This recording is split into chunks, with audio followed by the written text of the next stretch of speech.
তারা চাকর বাকর বললে তারা খেপে যায়, অথচ তারা কনস্টিটিউশনাল ওয়ার্ড হচ্ছে পাবলিক সার্ভেন্টস।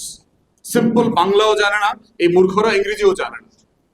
পাবলিক সার্ভিস এর মানে কি? আমরা সবাই তো সার্ভেন্টস। আমরা যারা পাবলিক সার্ভিস করছি, আমরা যারা জনগণের পক্ষে কথা বলি, ফর্মালি, ইনফর্মালি, অফিসিয়ালি, আনঅফিসিয়ালি, আমরা সবাই তো কাজের লোক, আমরা সবাই তো বুয়া, আমরা সবাই তো দারোয়ান, আমরা সবাই তো বাগানের মালিক। তো আপনি বাগান ঝাড়ু দেবেন, কিন্তু আপনি পরিচয় দিতে চান আপনি ব্রাহ্মণ, আপনি মালি হইতে চান না, তাহলে আপনি বাগান পরিষ্কার করবেন কিভাবে? এই শব্দে আটকে গেছে আমাদের লোকজন। বাংলাদেশি নাটক সিনেমা দেখলে মনে হবে যে এইসব গঠনরা এইসব মানে মানে গল্প লেখে কোথায়? এইখানে যদি আজকে কেউ আসতো, 2 ঘন্টা বসে থাকতো, তার তো 200 সিনেমা বানানোর গল্প তৈরি হয়ে যেত। অথচ বাংলাদেশের প্রডিউসারদের এগুলো নিয়ে মাথা ব্যথা নেই। তারা গল্প বোঝার চেষ্টা করে না যে গল্পটা আসলে তৈরি হয় কোথায়। গল্পটা তো আসলে সমাজে তৈরি হয়। গল্পটা হচ্ছে আয়না ঘরে গত 16 বছর ধরে গল্প তৈরি হয়েছে বাংলাদেশে।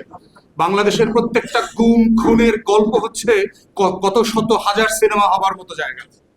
তো সেই জায়গাতে আমরা দেখতে পেয়েছি যে আপনার রিপিটেডলি বলবার পরেও এই ব্যাপারে বাংলাদেশের পাওয়ারফুল ডিপ স্টেট এস্টাবলিশমেন্ট গুলো পাবলিক তদন্ত কমিশন করতে দিচ্ছে না। না করতে দেওয়ার মাধ্যমে তারা যেটা বোধ করছে তারা আসলে জয়ী হয়েছে। তাদেরকে অত্যন্ত দুঃখের সাথে জানাচ্ছি, আসলে আপনারা বারবার হেরে যাচ্ছেন জনগণের কাছে। বাংলাদেশে যদি একটা সরকারি প্রতিষ্ঠান আকারে একটা গণতদন্ত কমিশন হতো, একটাই হইতো, তখন ভয়েড নামক প্রতিষ্ঠানের হওয়ার প্রয়োজন ছিল না, মায়ের ডাকের প্রয়োজন ছিল না। এখন যেটা হবে, বাংলাদেশের পাড়ায় মহল্লায় হাজার হাজার গণতদন্ত কমিশন হবে, গণশুনানি হবে।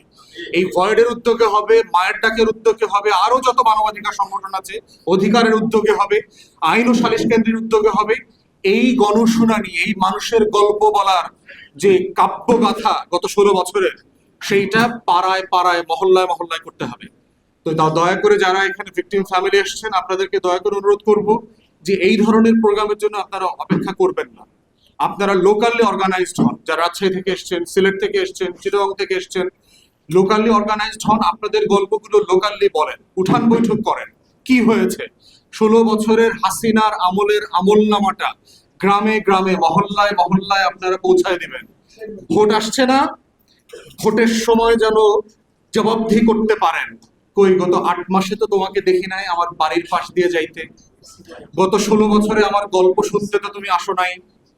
গত 16 বছরে আমার দুঃখ কষ্ট, আমার সংসার কিভাবে চলেছে, আমাকে যে মিথ্যা মামলা দিয়ে হেনস্থা করেছে, আমার দোকান বন্ধ হয়ে গেছে, আমি হাজিরা দিতে পারি নাই, আমার চিকিৎসা করতে পারি নাই, আমার বোনের বিয়ে দিতে পারি নাই, এই মজলুম জীবনযাপনের করার সময় তো তুমি আসো নাই।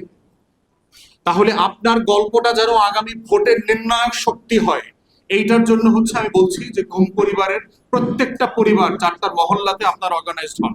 আপনারা নতুন করে ক্যাম্পেইন শুরু করেন প্রত্যেক পাড়ায় মহল্লায়, যে আগামী নির্বাচনে এটা এজেন্ডা হইতে হবে যে আগামী নির্বাচনে আপনি আসবেন আর মানুষ চোখ বন্ধ করে পুরাতন আমলের ব্যালটে ভোট দিয়ে দিবে, এটা যেন না হয়। বাংলাদেশ 2 মানে বাংলাদেশ 2, দায় ও দরদের রাজনীতি মানেই হচ্ছে বাংলাদেশ 2, 1400 শহীদের রক্ত মানে হচ্ছে বাংলাদেশ 2। বাংলাদেশ 2 মানে হচ্ছে আপনাদের প্রত্যেকটা পরিবারের গল্পগাথা কাব্যগাথা হচ্ছে বাংলাদেশ 2। আপনাদের গল্প দিয়ে আগামী দিনের বাংলাদেশ বিনির্মিত হইতে হবে। আপনাদেরকে ছাড়া, আপনাদের গল্প বয়ান ছাড়া আগামী দিনের বাংলাদেশ হইতে পারবে না। গুম কমিশনকে আর একটা সেকেন্ড চ্যাপ্টার ওপেন করেন, একটা গণতদন্ত কমিশন করেন, ভিকটিম পরিবারের গল্প শোনেন, তাদের ট্রমার গল্পগুলো শোনা দরকার। বিটিভি এটাকে লাইভ সম্প্রচার করতে হবে, মানুষকে জানতে হবে 16 বছরে জুলুমের ভয়াবহতা মাত্রা কোথায় ছিল। এইটা জানলে পরে বুঝবেন আওয়ামী লীগের পুনর্বাসনের রাজনীতির আলাপ তোলার সাহস এই দেশে কোথায় আসে, সে তখনও বোঝা যাবে। শুধুমাত্র গুম পরিবারের 16 বছরের গল্প শোনেন, শুধু আয়না ঘরের 16 বছরের গল্প শোনেন, তারপরে দেখেন আওয়ামী লীগ নিয়ে কেউ আলাপ তোলে কিনা বাংলাদেশে। এটাই হচ্ছে আগামী দিনের বাস্তবতা। এবং যদি এটাকে দিয়ে আপনারা সাপ দিয়ে মাছ ঢাকার ব্যবস্থা করেন, চেষ্টা করেন, পারবেন না। এটা আবার ইমপ্লোড করবে। কারণ কষ্টকে যদি আপনি ইনসাফের ভিত্তিতে ভেন্টিলেট করতে না দেন, এই কষ্ট বারবার জেগে উঠবে, এই কষ্ট বারবার বিভিন্ন ফর্মে ফিরে আসবে, এবং সেই কষ্ট আপনি নিয়ন্ত্রণ করতে পারবেন না। এর একমাত্র জায়গা হচ্ছে এই কষ্টের কথা শুনতে হবে, ইনসাফ করতে হবে। প্রত্যেকটা ব্যক্তি, প্রত্যেকটা পরিবার, প্রত্যেকটা মজলুমের প্রতি ইনসাফ করাই হচ্ছে বাংলাদেশ 2 দায় এবং দরদের রাজনীতি। আপনাদের এই লড়াইতে আমরা আছি, থাকবো ইনশাল্লাহ।